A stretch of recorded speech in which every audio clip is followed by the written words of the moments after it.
Hello, నా పేరు doctor Jahnavi. I'm consultant at DVC hospital, specialized in fetal medicine. Fetal dopplers గురించి తెలుసుకుందాము. Foetal Dopplers అనేది యూజువల్గా ఏంటంటే బేబీకి బ్లడ్ ఫ్లో ఎలా వెళ్తుంది అనేది చెప్తాయన్నమాట. ఇది యూజువల్గా అందరికీ చేయాల్సిన అవసరం లేదు. ఎప్పుడైతే బేబీ వెయిట్ గనక లెస్ దాన్ 10th centile అంటే బేబీ వెయిట్ తక్కువగా ఉన్నప్పుడు ఆ బేబీస్ని మనం IUGR బేబీస్ అంటాం. సో అలాంటి బేబీస్కి ఖచ్చితంగా మనం డాప్లర్స్ అనేది చేయించుకోవాలి. సో ఈ డాప్లర్ స్కాన్లో మనం ఏమేమి చూస్తామంటే బేబీకి మదర్ నుంచి బ్లడ్ సప్లై ఎలా వెళ్తుంది అనేది చూస్తాం. అదే మనం యూట్రైన్ ఆర్టరీ డాప్లర్స్ అంటాము.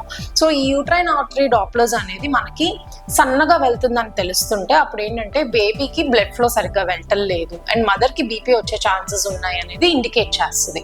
సో యూట్రైన్ ఆర్టరీ డాప్లర్తో పాటు మనం బేబీకి బ్లడ్ ఫ్లో ఎలా ఉంది అనేది తెలుసుకోవడానికి ఇంకో 3 వెజల్స్ని శాంపిల్ చేస్తామన్నమాట.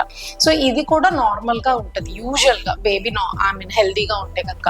ఈ డాప్లర్స్లో ఏమైనా చేంజెస్ ఉంటే దీన్ని బట్టి మనం బేబీని డెలివర్ చేయాలా లేదా అనేది డిసైడ్ చేస్తామన్నమాట. సో ఖచ్చితంగా బేబీ తక్కువ వెయిట్ ఉంది, less than 10th centile wait ఉంది అంటే కనుక ఖచ్చితంగా డాప్లర్ స్కాన్ అనేది చేయించుకోవాలి.